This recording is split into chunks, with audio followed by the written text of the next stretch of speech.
될 거라고 생각을 합니다.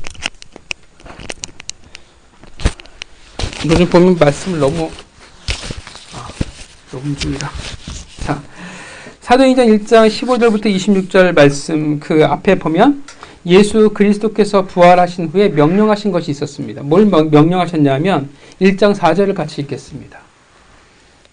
시작. 사도와 함께 모이자 그들에게 분부하되 이르되 예루살렘에 떠나지 말고 내게서 죽으나 아버지께서 약속한 것을 기다리라.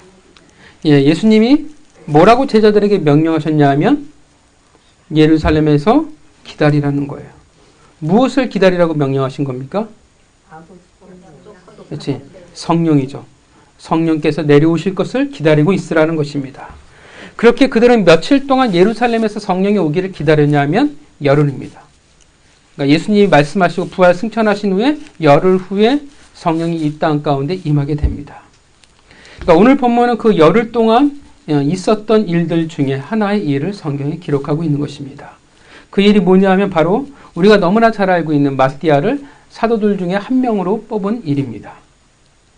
자, 아까 던졌던 질문이에요. 왜 이 마띠아를 사도로 뽑은 사건을 성령 오시기 바로 직전에 기록해 두고 있을까요? 그러니까 성령이 오시기 이 직전에 왜 마띠아 사건을 하나님이 이렇게 자세하게 이야기하고 있을까요? 여러분들 오늘 본문을 읽었지만 마띠아를 뽑은 일이 꽤 분량이 돼요. 적은 분량이 아니에요. 그리고 꽤나 세세하게 기록해 두고 있다는 것입니다. 그러니까 사실 마띠아를 여러분들이 보시죠. 쭉 우리가 성경을 알지만 마띠아는 여기서 기록되고 이제 끝이에요. 그러니까 사실 중요한 사람이 아니에요. 그런데도 왜 불구하고 성령이 오시기 전에 중요한 일인데 왜 이 마띠아 사건을 기록해 두고 있을까요? 상식적으로 생각해 보면 이 열흘 동안 다른 일들도 있었을 거 아니에요. 여러 가지 일들이 있었을 텐데 그 사도들에게 제자들에게 특별한 시간이었을 텐데 왜 이 사건만을 하나님이 이렇게 기록해 두고 계셨을까요? 자, 오늘 본문 내용을 보면 먼저 앞에 부분을 이야기하면 제자들은 예수님의 승천에 앞서서 질문을 해요.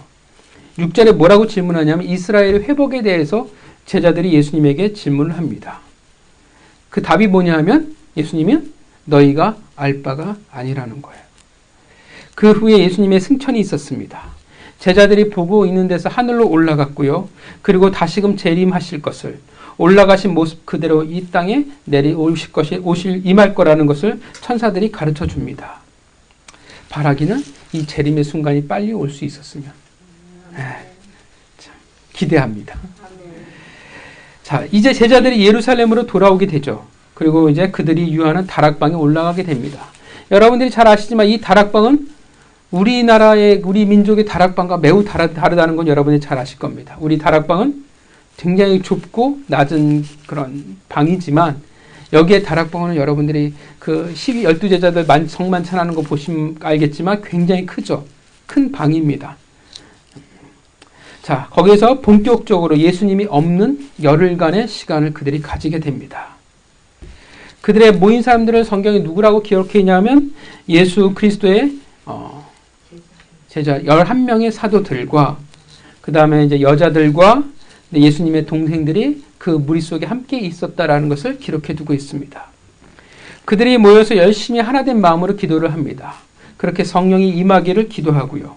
그렇게 기도하고 있었을 때 사도 베드로가 일어나서 한 가지 안건을 제시합니다. 뭐냐면 가룟 유다로 말미암아 비어버린 사도의 한 자리에 대해서 그리고 그의 의견의 타당함을 가지고 설득을 해요. 어떤 일을 가지고 그가 설득을 하냐면 다윗과 시편을 통해서입니다.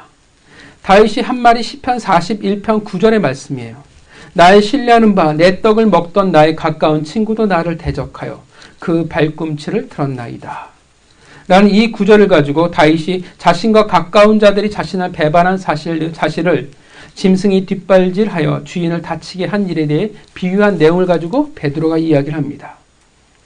그러니까 성령은 다윗의 고백을 통해 예수의 제자들 중에 가룟 유다가 예수를 배반하여 그를 죽음에 내몰 것이라 예언한 것이라 말하고 있다는 것입니다. 그리고 또 한 가지 여기서 이제 사도 베드로가 사도의 조건에 대해서 자격 조건에 대해서 이야기를 해요. 21절부터 22절입니다. 같이 읽겠습니다. 시작. 요한이 계속해서 우리 가운데 올려져 가신 날까지 주 예수께서 우리 가운데 출입하실 때에 항상 우리와 함께 다니던 사람 중에 하나를 세워 우리와 더불어 예수께서 부활하심을 증언할 사람이 되게 하려 하리라 하오늘. 자, 사도들의 조건이에요. 자격 조건. 누구냐 하면 조건이 뭐예요? 그렇죠. 예수님과 함께 다니던 제자들 중에서 우리 가운데 출입하실 때 항상 우리와 함께 다니던 중에서 혹은 예수님이 직접 뽑은 제자들 중에서 자, 이 조건 때문에 한 명이 무지 고생하게 됩니다. 누가 고생하게 돼요? 나중에 사도 바울이 고생하게 돼요. 사도 바울이 서신서를 보면 계속 뭘 하냐면 자신의 사도됨에 대해서 계속 이야기를 해요. 내가 사도가 맞다라는 걸. 왜냐하면 이 자격 조건 때문에 그래요. 왜냐하면 사도 바울은 어떻게 돼요? 예수님과 함께 다니던 사람이 아니에요.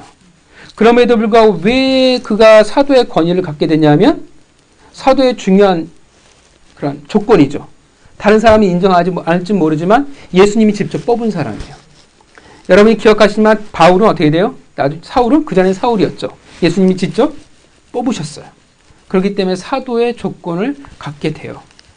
늘 이 말 때문에 나중에 사도 바울은 늘 이 권위에 대한 위협을 받았기 때문에 서신서를 보면 자신의 사도됨에 대해서 계속 설명하는 모습을 보게 됩니다. 그리고 나중에 이 사도 바울을 누가 인정하냐면 여러분이 잘 아시지만 사도 베드로가 모든 사도들 중에 핵심 인물이잖아요. 가장 중심이 되는 사도 베드로가 인정을 하게 됩니다. 자, 그래서 모든 제자들이 모여서 누가 하냐면 두 사람을 청구하게 됩니다. 한 사람은 바사바라고 하는 별명은 유스도라 하는 요셉입니다. 바사바는 아들이라는 뜻의 바르와 안식일이라는 뜻의 사밧의 합성어입니다. 그러니까 안식일의 아들이라는 이름의 뜻을 가지고 있습니다. 그의 또 다른 이름인 요셉은 히브리식 이름이고 유스도는 의로운 자라는 뜻의 라틴식의 이름입니다. 그러니까 아마도 이 사람은 두 가지 이름이 있는 것을 봐서 헬라 문화나 이런 데서 꽤나 많이 접해 있는 사람이 아닐까 싶습니다. 또 다른 한 사람은 우리가 잘 알고 있는 마띠아라 불리우는 자입니다. 마띠아는 히브리식 이름으로 여호와의 선물이란 이름의 뜻을 가지고 있습니다. 이 사람의 이름은 사실은 이 성경에서 이것은 끝이에요. 더 이상 기록되어 있지는 않지만 나중에 이제 전통에 의하면 그러니까 초대교회 기록들에 의하면 그러니까 니세포루스라는 사람이 있었는데 이 마띠아는 에티오피아에 가서 전도 활동을 했다고 합니다. 그리고 그곳에서 순교를 당하게 됐다고 합니다. 그러니까 예수님의 초대 거의 제자들은 거의 다 순교를 했다라고 보면 될 것 같습니다. 그리고 이 두 사람 중에 한 사람을 제비를 뽑습니다. 이 제비를 뽑는다는 게 우리가 말하는 제비 뽑는다라는 그런 뭐 쪽지를 뽑고 이런 느낌보다는 아마 주사위를 굴려서 하지 않았을까라고 생각합니다. 이 두 사람 중에 마띠아가 뽑혀서 사도의 공석을 메꾸게 됩니다. 잘한 일이었을까요? 자, 다시 한번 질문을 드립니다. 오늘 이 1장 다음에 2장은 어떤 장이 나오냐, 어떤 일이 벌어지게 되었냐면 우리가 너무나 잘 알고 있는 성령이 임재하는 일이 오순절 사건이 벌어지게 됩니다. 성령의 임재와 그것으로 말미암아 본격적인 교회의 시작이 되어집니다. 그러니까 성경의 기독교의 역사상 어떻게 해요? 손꼽을 만한 정말 굉장히 중요한 사건이 벌어지게 된다는 것입니다. 그 사건에 왜 앞서서 왜 마띠아 사건을 굳이 이야기하고 있을까요? 우리가 늘 성경을 보면서 잊지 말아야 할 것은 성경은 어떻게 돼요? 단순한 기록물이 아니라 편집된 책이라는 거예요. 편집됐다라는 것은 뭐냐면 저자가 의도를 가지고 하고 싶은 메시지가 있기 때문에 나름대로의 배열을 가지고 혹은 어떤 선택을 가지고 책이 쓰여졌다라는 의미가 되어집니다. 그러니까 저자이신 하나님의 의도를 가지고 성경을 썼다라는 의미가 되어지죠. 그러면 이 마띠아 사건도 2장에 앞서서 이렇게 마띠아 사건을 이렇게 언급하고 있는 것도 하나님의 의도라고 이야기할 수 있다라는 것입니다. 왜 이것이 하나님의 선택을 받을 만큼 중요한 일일까요? 이 마띠아를 통해서 하나님이 말씀하고 싶은 것은 뭘까요? 다시 한번 말하지만 마띠아 사건은 예수님의 승천 후 열흘 동안의 기록 중에 하나입니다. 즉 오늘 본문 그리고 앞에 본문은 열흘간의 기록, 성경은 지금 열흘 동안 예수님의 제자들이 어떻게 지내고 있는지를 보여주고 있다는 것입니다. 그들이 그곳에 왜 있었냐 하면 열흘 동안 성령의 임재를 그들이 기다리고 있었습니다. 그 말은 열흘 동안 단지 그들이 그곳에 머물고 있었다라는 말하기보다는 그들의 성령의 임재를 나름대로 어떻게 돼요? 준비하고 있는 시간이라는 거예요. 결국 마띠아의 사도 선출 문제도 결국 어떤 문제 가운데 포함되어지냐 하면 그들 나름대로 어떻게 하냐면 성령의 임재를 기다리면서 나름 그들의 준비였다라고 볼 수 있다라는 것입니다. 자, 먼저 왜 마띠아를 사도로 선출해야만 했는가? 그리고 그것을 우리는 어떻게 봐야 하는가? 왜 선출을 했는지에 대해서 우리는 너무나 잘 압니다. 그것은 가룟 유다의 배신과 그의 죽음이 있었기 때문에 그렇습니다. 그렇게 그의 직분을 다른 이에게 돌아가야 함을 그들이 주장을 했습니다. 자, 여러분, 이게 중요한 일일까요? 사도들의 남은 한 자리, 공석을 메꾸는 것이 중요한 일일까요? 여러분들 어떻게 생각하십니까? 중요한 일일까요? 옳은 일일까요? 자, 이것을 옳다고 주로 말씀하시니까 옳다고 얘기하시는 분도 계시고 아니다라고 얘기하시는 분들도 계세요. 이것을 옳다라고 말하는 분들의 이유가 뭐냐면 12이 가지는 독특함이에요. 그 숫자. 잘 아시다시피 성경에서의 12는 그냥 숫자가 아니죠. 그 이상의 의미를 가집니다. 완전함, 부족함이 없다라는 뜻. 그래서 구약에서는 12지파를, 그래서 신약에서는 12사도를 예수님이 부르십니다. 근데 이런 의미에서 성령이 오시기 전에 완전한 모습, 받아들이기 전에 부족함이 없는 모습 등을 분명 이야기는 합니다. 그러나 한 가지 의문이 되는 것은 뭐냐 하면 신약시대에 이르러서 성령이 오신 이후에 이 12이라는 의미는 사실 큰 의미를 이제 더 이상 가지지 않습니다. 굳이 어떻게 교회도 12구역을 만들지도 않아요.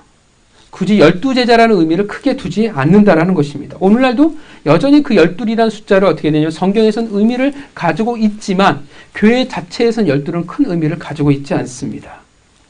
그러니까 부르심의 어떤 완전함의 상징적인 의미만이 남아있지 더 이상 그것을 중요하게 초대교회에서도 그렇게 중요하게 다루지 않는다라는 것입니다. 그러니까 역사적으로 보면 이 12이라는 숫자는 더 이상 구약시대에서만큼 중요하게 다뤄지지 않습니다. 그런 의미에서 굳이 12명을 만들어야 할 필요가 있었다라고는 생각하진 않습니다. 또한 12명이라는 숫자가 중요했다면 사도 바울이 문제가 돼요. 사도 바울이 사도가 되면 몇 명의 사도가 생겨요? 총 13명의 사도가 되어진다라는 것입니다. 그런 식이라면 12이라는 숫자가 중요했다고 하면 숫자 자체가 맞지가 않아요. 물론 성령 전이냐 후냐에 따라 고민할 필요가 있을지 모르겠지만 굳이 사도를 세움에 따라 더 이상 12이라는 그 숫자를 유지할 필요가 더 이상은 없다라는 것입니다. 잘 아시겠지만 이후 사도들이 순교하고 죽어갈 때 어떻게 돼요? 더 이상 사도라는 직분을 가진 후계자를 세우지 않습니다. 죽어도 어떻게 돼요? 더 이상 그 자리를 이젠 채우지 않아요. 분명히 자격 조건이 있는 사람은 있어요. 그죠? 사도들만이 예수님의 제자는 아니었으니까. 그러나 그들이 순교해도 더 이상 그 자리를 메꾸진 않습니다. 당장 사도행전에서 어떤 일이 벌어지냐면 야고보가 순교를 해요. 그때 어떻게 하냐면 더 이상 그 자리를 채우지 않아요. 그 자리는 그냥 끝이에요.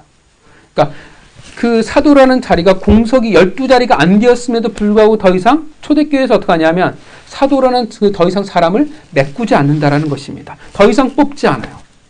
정말 12이라는 숫자의 그 사도의 숫자가 중요한 거라면 정말 그 의미가 중요하면 야고보가 죽은 이후에 또 다른 일을 사도로 세우는 것이 맞을 것입니다.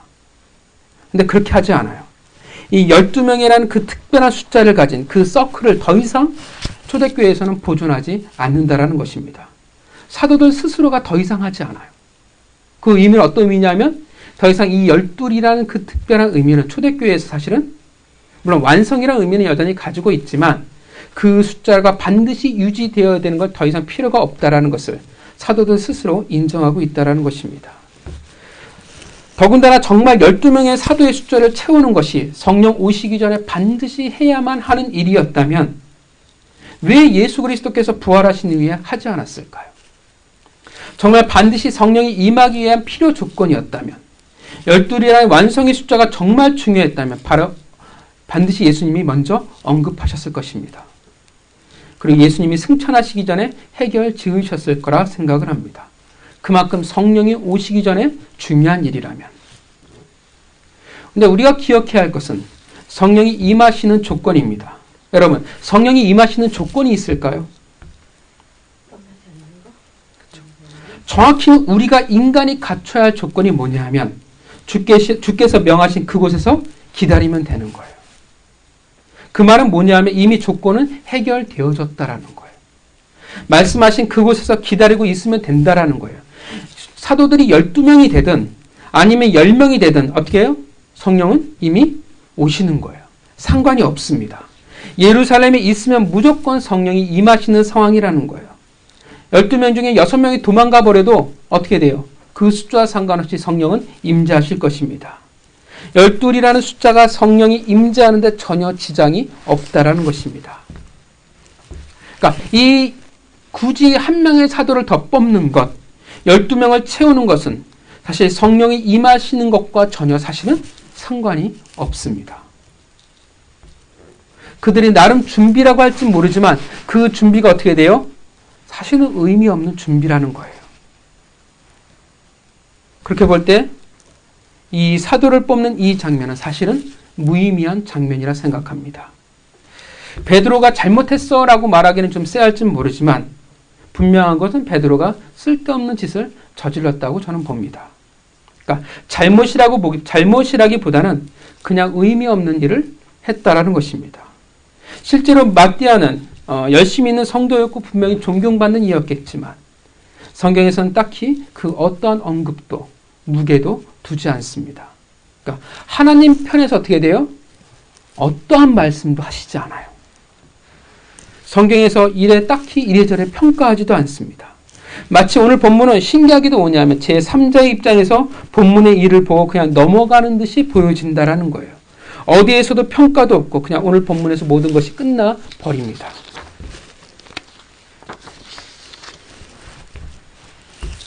그런데 중요한 것은 왜 이렇게 의미 없는 일을 성경은 기록하고 있냐라는 것입니다. 왜 기록하고 있을까요? 아까도 말씀드렸지만 오늘 본문의 사건은 열흘간 사도들과 제자들의 모습, 성령이 오시기 전 그들의 모습, 그리고 그들의 삶에 대해서 오늘 본문이 우리에게 보여주고 소개하고 있는 장면입니다. 오늘 본문의 사건도 중요한 그 중에 하나라는 것입니다.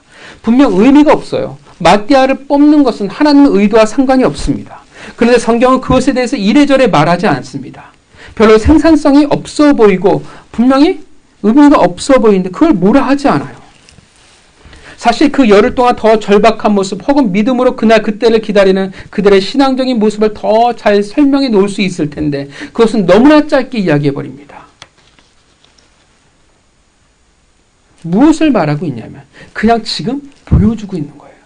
그들의 열흘간의 삶을 지금 우리에게 1장을 통해서 소개해주고 있습니다.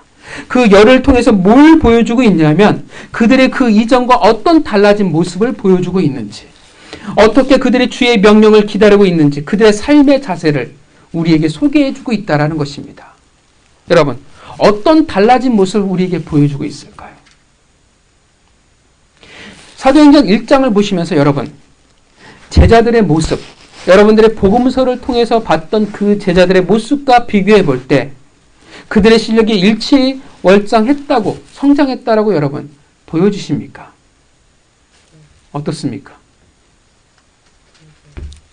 네, 분명히 그들은 성장을 했어요. 그러나 여전히 어떤 모습을 보여주냐면 그들의 실력은 생각보다 별 볼 일 없다라는 것을 우리에게 보여주고 있습니다. 성령이 임한 후에는 여러분 대단한 모습을 보여줘요. 기억하시지만 그 전에 복음서에 알고 있던 사도들과 전혀 다른 모습을 분명히 보여줍니다. 그런데 오늘 성령이 임하시기 전까지 이들의 모습은 분명히 예루살렘에서 기다리는 것은 대단해 보이는 것 같지만 생각만큼 부활하신 예수 그리스도를 만난 후에 대단한 변화가 있었길 바랬는데 그만큼 변화는 아니라는 것입니다. 6절에 예수님이 부활하신 후에 그들이 제자들이 물어요. 6절에 뭐라고 묻냐면 이스라엘이 언제 회복이 되어집니까? 무엇을 말해주냐면 아직 예수 그리스도의 부활과 그 재림의 의미를 이들은 모른다라는 거예요. 그들의 생각은 어디에 지금 매여 있냐면 이스라엘에 매여 있어요. 근데 여러분, 예수님이 오신 이유가 무엇입니까? 이스라엘에 매여 있는 게 아니에요. 그죠? 그런데 그들은 아직 이스라엘 그리고 구약에 머물러 있다라는 것을 보여주고 있습니다. 여러분, 오늘 본문에서 왜 굳이 그들이 12명이라는 숫자를 맞출까요? 그렇죠. 그들의 사고방식은 어디에 아직 매여 있어요? 구약에 매여 있는 거예요. 아직 구약적인 사고방식에 그 12이라는 숫자에 아직 매여 있는 거예요. 이미 예수 그리스도의 부활 승천했어요. 부활하셨어요. 그럼 어떻게 돼요? 완성이에요. 모든 것들이 다 완성이 되었어요. 그런데 그들은 아직도 뭐에 매여 있냐면 구약이라는 그 시간과 그 법에 매여 있다라는 것입니다. 1장을 보면 예수님이 승천하실 때 그들은 어떻게 하고 있냐면 그냥 멍하게 바라봐요. 오죽하면 어느 정도냐 하면 11절에 천사들이 그를 정신 차리라고 그들을 깨워줘야 할 만큼 일깨워줘야 할 만큼 그들이 그 모습이 그들의 수준과 그들의 실력이었다라는 것입니다. 부활하신 예수님을 만났어요. 근데 그것을 만나 그 놀라운 이적을 보았다고 해서 그들이 일취월장의 실력을 가진 것은 결코 아니었다라는 것입니다. 대단한 실력은 아니었어요. 그런데 성경이 말해주고 싶은 것은 그래도 뭔가 달라졌다라는 거예요. 뭐가 달라졌냐면 그들의 자세가 달라지기 시작했다라는 걸 이야기해 줍니다. 예전에 마태복음의 제자들의 모습과 어떻게 돼요? 이제 조금 달라지는 모습을 그들이 가지고 있습니다. 이제는 그들 스스로가 준비하기 시작해요. 그들 스스로가 적어도 성령을 맞을 준비를 하기 시작합니다. 근데 여러분 잘 아시지만 예수님이 뭘 말씀하셨냐면 아무것도 말씀해 주시지 않았어요. 성령을 맞이할 방법에 대해서 가르쳐 주셨습니까? 안 가르쳐 주셨어요. 이게 얼마나 답답할까요? 신이 임재하는 거예요. 그죠? 그렇다고 하면 우리가 옛날 사람으로 생각해 본다고 하면 어떤 제사의 형태를 가지거나 뭔가 희생을 드리거나 뭔가가 준비가 필요할 것 같은데 예수님은 아무것도 가르쳐 주시지 않았어요. 만약 여러분들의 입장이라면 어떻게 하시겠습니까? 예루살렘에 있으면 성령이 임재할 거라고 하는데 방법을 모르겠어요. 어떠시겠습니까? 얼마나 답답하겠어요. 예수님의 명령은 너무나 단순해요. 근데 제자들은 실력이 없어요. 아직도 구약에 매여 있어요. 그런데 이제 그들 나름의 준비를 하기 시작한다는 겁니다. 그들의 생각하기에 어떻게 돼요? 최선을 지금 준비하고 있다는 것입니다. 어떤 제사에 어떤 최선이겠습니까? 오늘 보면 그들의 최선을 보여주고 있습니다. 이제 그들은 예수님 없어도 어떻게 돼요? 흩어지지 않아요. 그전에는 예수님이 그들과 함께하지 않게 되지 어떻게 했습니까? 메뚜기처럼 다 뿔뿔이 흩어져 버리고 말았습니다. 근데 막상 지금 예수님이 이제는 없어요. 승천하고 완전히 이 땅에서 떠나버리셨어요. 더군다나 그들에게 어떠한 답도 답해주지 않았어요. 얼마나 답답하겠습니까? 막상 그냥 마냥 기다리고 있는 거잖아요. 여러 가지 생각이 들었을 거예요. 예루살렘 어디에서 우리가 기다려야 할까? 성전에서 기다려야 할까? 어떻게 우리가 준비를 해야 될까? 이러다 성령의 임재를 우리가 놓쳐버리면 어떡할까? 얼마나 이런저런 생각들과 고민과 걱정이 많았겠습니까? 왜 이들이 열심히 기도를 했을까요? 저는 제 생각에는 기도할 수밖에 없었다라고 생각을 합니다. 그만큼 절박할 수밖에 없었다라고 생각을 해요. 근데 참 우리 삶에도 신앙에도 이런 일이 정말 많습니다. 답을 안 해줘요. 그죠? 때를 얘기해 줬으면 좋겠는데 방법을 얘기해 줬으면 좋겠는데 뭔가 구체적인 것을 얘기해 줬으면 그냥 그때를 기다리는 거예요. 이게 신앙의 참 어려운 점입니다. 이게 우리를 미치게 만들어버리는 거죠. 늘 똑같은 것 같아요. 늘 우리에게 믿음이라는 것을 요구하고 계시는 것 같습니다. 어쨌든 그들은 모여들어요. 예루살렘이 그들에게 어떠한 곳이겠습니까? 그들에게 있어서는 안전한 곳은 아닙니다. 그들에게 쓴뿌리가 가득한 곳이요.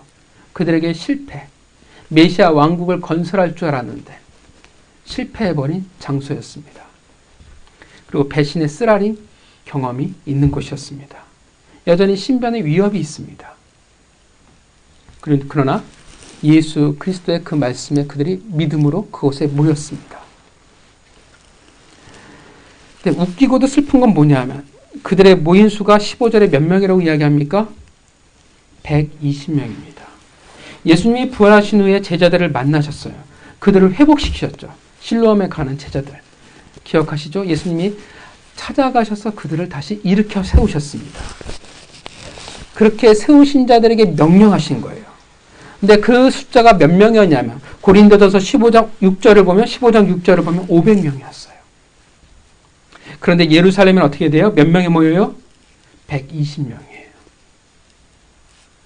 4분의 1밖에 모이지 않았습니다. 나머지는 어디로 갔을까요? 나머지는 왜 모이지 않았을까요? 왜 4분의 3이나 모이지 않았을까요? 그들은 무엇을 봤어요? 예수 그리스도의 부활하심을 만났던 자들이에요. 그냥 만난 것이 아니라 예수 그리스도 친히 찾아오셔서 그들을 회복시키셨어요. 그렇게 회복시켰고 만나셨음에도 불구하고 신기한 것은 뭐냐면 4분의 3이나 예루살렘에 있지 않았다라는 것입니다. 부활이라는 놀라운 사건을 마주했지만 그만큼 예수 그리스도의 그 꿈은 그들에게 매우 버거웠던 것 같습니다.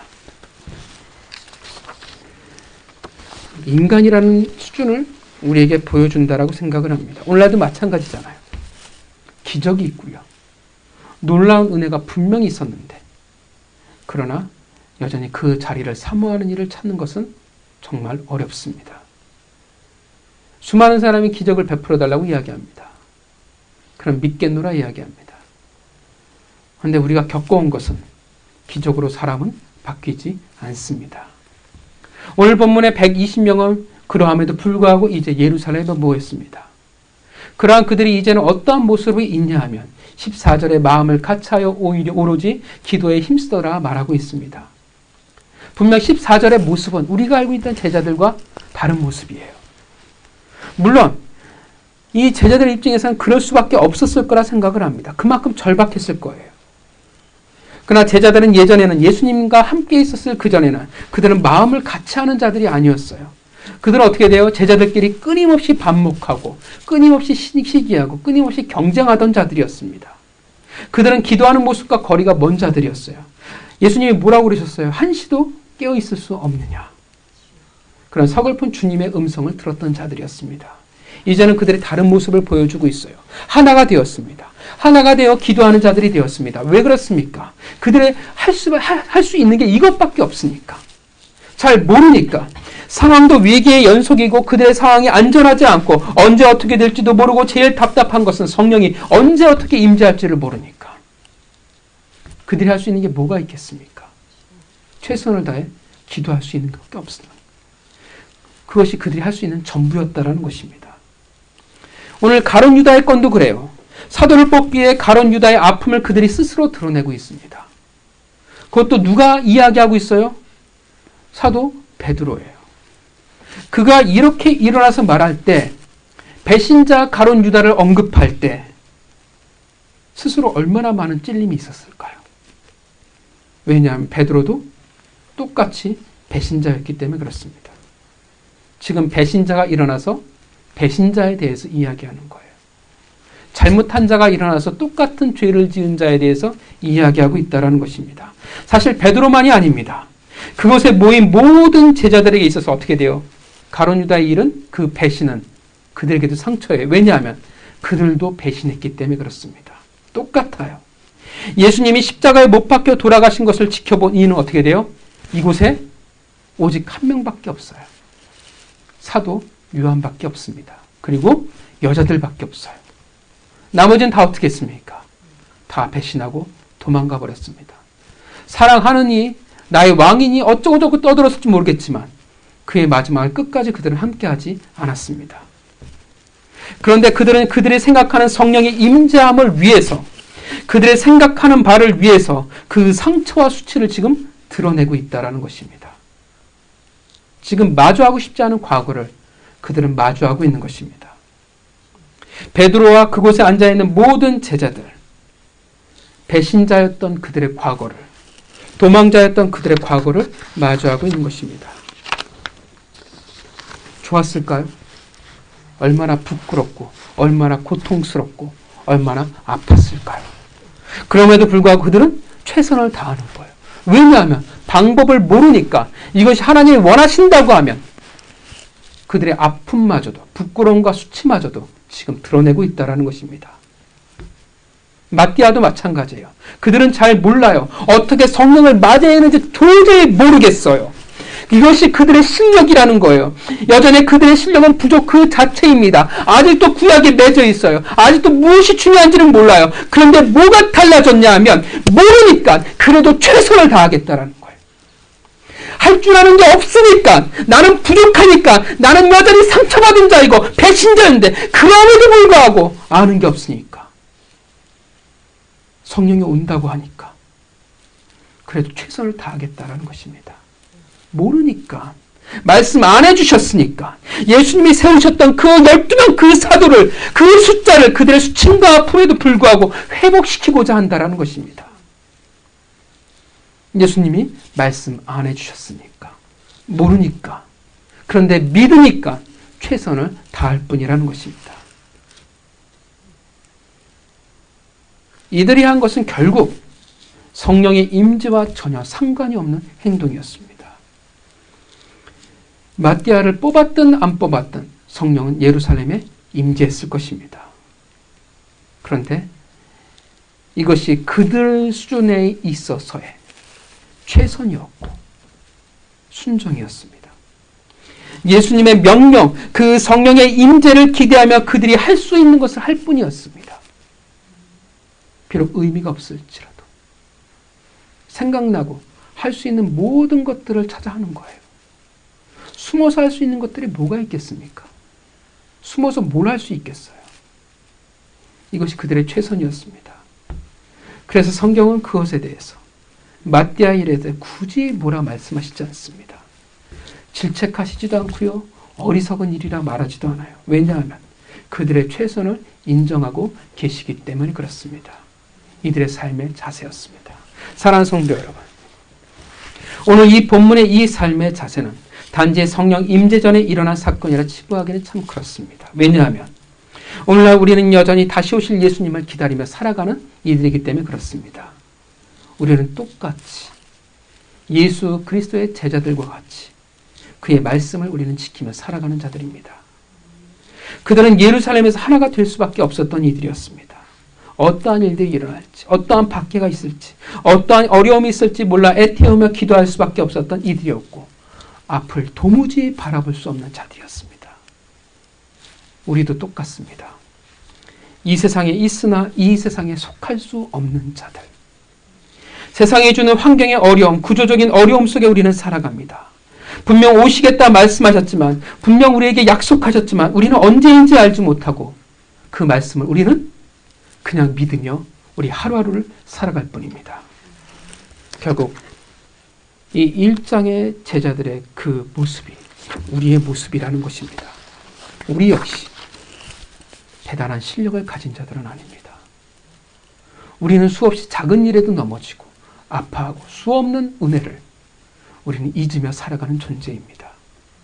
하나님의 수많은 우리의 인생의 시간들 속에서 은혜와 은혜로 간섭하셨지만 그러함에도 불구하고 우리는 대단한 일치월장의 실력을 가진 자들이 아니라는 것입니다. 여전히 우리는 실수투성이에요. 우리는 여전히 연약한 존재입니다. 우리의 실력은 언젠가는 대단할 줄 모르나 또 어느 날 보면 너무나 형편없는 모습을 보여주기도 합니다. 수없이 하나님의 말씀을 마주하셨음에도 불구하고 때로는 어떠한 부분들이 과연 내가 자라나는지 회의에 빠지기도 하고 고민하게 되기도 합니다. 자라난 것 같음에도 불구하고 여전히 실력은 항상 부족하고 항상 우리는 넘어지는 모습을 보게 됩니다. 그래서 우리는 늘 우리의 한계를 마주하게 됩니다. 배신자였던 그 모습을, 도망자의 모습을 우리는 기억하게 됩니다. 더군다나 분명히 뭔가를 우리에게 분명히 보여주시고 말씀해 주신다고 하면 좀 괜찮을 텐데 똑같아요. 너희가 알 바가 아니라 여전히 믿음을 요구하고 순종을 요구하고 계신다라는 것입니다. 여러분, 우리는 어떻게 살아가야 하겠습니까? 우리는 무엇을 준비하며 살아가야 하겠습니까? 우리는 잘 몰라요. 그것이 솔직한 우리의 답이라는 것입니다. 무엇을 어떻게 해야 되는지 우리는 모릅니다. 앞으로 임할 하나님의 그 나라, 그 꿈을, 그 시작을 어떻게 우리는 준비해 나가는지 우리는 잘 몰라요. 그래서 여러분, 우리는 최선을 다할 뿐입니다. 사도들과 같은, 제자들과 같은 모습이 될 수밖에 없다라는 것입니다. 여전히 연약한 자, 그러나 그 말씀을 믿으며 기다리며 지키는 자들은 어떻게 돼요? 최선을 다할 수밖에 없다라는 것입니다. 틀리냐, 아니냐의 문제가 아니라는 거예요. 효율적이냐, 아니냐, 그 문제가 아니라는 거예요. 말씀 안에서 그 신앙이라는 틀에서 최선의 방법을 찾는 거예요. 제자들도 마찬가지였어요. 예루살렘에서 기다리라 말씀하셨어요. 그 말씀을 믿고 어떻게 돼요? 그 믿음 안에서, 그 말씀 안에서 최선을 다했을 뿐이라는 것입니다. 우리도 마찬가지예요. 우리도 몰라요. 그러니까 어떻게 돼요? 이 성경이라는 이 말씀, 이 주신 말씀 안에서 우리는 최선을 다할 뿐이라는 것입니다.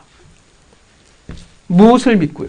그 최선을 다하는 자의 부족한 부분을 하나님이 아실 것이라 믿기 때문에 그렇습니다. 아마도 더 많은 시간이 흐르고 더 우리가 성숙해지는 시간이 있다면 오늘이란 과거를 돌아볼 때 아마도 우리가 했던 모습들 혹은 신앙의 결단들과 선택들이 매우 유치찬란하고 실수투성의 모습을 우리는 분명 보게 될 것입니다. 그때는 최선이었는데, 이게 옳다라고 생각했는데 아니었다라는 것을 우리는 보게 될 날도 분명히 있을 것입니다. 그래서 때로는 쑥스러울 때도 있고 때로는 부끄러울 때도 있을 거예요. 그러나 그 삶의 자세는, 그 최선의 싸움은 결코 부끄럽지 않다라는 거예요. 누가 부끄럽게 여기지 않냐 하면 하나님이 부끄럽게 여기지 않습니다. 이 마띠아 사건은 하나님 뭐라 하시지 않잖아요. 부끄럽게 여기지 않는다라는 것입니다. 교회도 마찬가지예요. 우리는 몰라요. 교회를 왜 세우는지 몰라요. 하나님이 말씀하셨으니까 세웠어요. 그의 말씀을 지키고 순종할 뿐이었습니다. 우리에게 필요한 것은 그가 원하시는 것을 기억하며 기뻐하시는 것을 찾아 최선을 다하는 것뿐이라는 것입니다. 그렇게 신앙은 참 바보 같습니다. 멍청이 같아요. 바보같이 최선을 다해 기다리는 것이고, 바보같이 최선을 다하는 것이고, 바보같이 최선을 다해 교회를 세워나가는 것입니다. 그래서 세상이 보기에 마냥 어리석어 보일 수밖에 없는 것입니다. 신앙이라는 것은 결국 잘 모르니까 그 말씀 안에서 바보같이 믿고 최선을 다하는 것이라 생각합니다. 비록 실수하고 돌아가고 하나님의 뜻을 제대로 헤아리지 못했을지라도 우리가 하나님을 생각하며 우리에게 주신 꿈을 생각하며 최선을 다했던 싸움은 결코 가치 없는 것으로 전락되어지지 않습니다. 이 세상은 바보와 같다, 잘못했다 말할지 모르지만 하나님은 결코 그렇게 생각하시지 않는다라는 것입니다. 오늘 본문이 그것을 이야기해요. 무가치한 싸움 같아 보였지만 그것을 그대로 하나님은 성령 임하시는 새로운 시작의 그 위대한 시작의 출발점 그 앞에 하나님이 이 사건을 갖다 놓으셨습니다. 의미가 없는 건데 감히 성경의 가장 중요한 그 한 부분을 열어가는 그 앞에 하나님이 두셨습니다. 왜냐하면 그들의 싸움과 그들의 최선을 하나님이 기억하고 계시기 때문에 그렇습니다. 하나님이 가치를 주셨습니다. 사랑하는 성도 여러분, 바보 같은 우리의 최선의 싸움, 여러분의 각자의 그 돌고 돌아보는 정말 미칠 것 같은 그 최선의 싸움들, 비록 어린아이같이 실수투성이의 모습일지 모르지만 하나님은 기억하실 줄 믿습니다. 실패였을지 모르지만 하나님은 그것에 가치를 부여하실 줄 믿습니다. 사랑하는 성도 여러분, 지치고 힘들고 낭망하였다고 해서 혹시 최선을 포기하고 계시진 않습니까? 여러분, 기억하십시오. 하나님이 기억하십니다. 최선을 다하시기를 바랍니다. 혼자 힘들다고 하면 사도들과 제자들이 그랬던 것처럼 다 같이 힘을 모아 기도하며 최선을 다하시기를 바랍니다. 우리는 이 세상에서 마띠아를 세울 실력밖에 없지만 하나님은 그 우리의 최선을 통해 일하실 줄 믿습니다. 사랑하는 성도 여러분, 한 주간 그렇게 최선을 다하며 살아가는 성도가 되시기를 바랍니다. 그리고 그 최선을 기뻐 받으시는 그 주님의 이름을 기억하시며 은혜를 누리며 살아가는 한 주가 되시기를 주님의 이름으로 축원합니다.